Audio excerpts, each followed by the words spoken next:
ગુજરાત સરકાર શ્રી દ્વારા અંગદાન બાબતે લોકોમાં જાગૃતિ વધારવા માટે સતત પ્રયાસો કરવામાં આવી રહ્યા છે.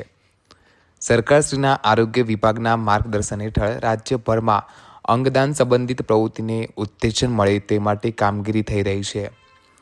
તેના હકારાત્મક પરિણામ રૂપે બનાસકાંઠા જિલ્લામાં પણ હાલ અંતરાત્માને સ્પર્શે તેવા અવસરો સર્જાઈ રહ્યા છે.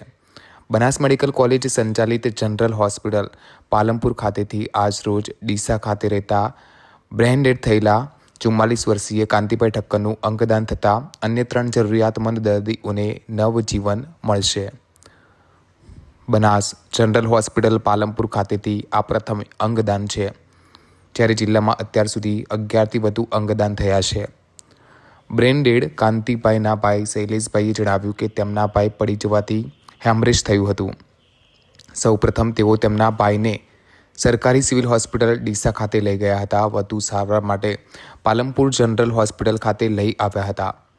31 જુલાઈથી લઈને અત્યાર સુધી જનરલ હોસ્પિટલ પાલનપુરના ડોક્ટરોની ટીમ દ્વારા સઘન સારવાર અપાઈ હતી, પરંતુ તેમનું જીવન બચાવી શકાયું નહીં.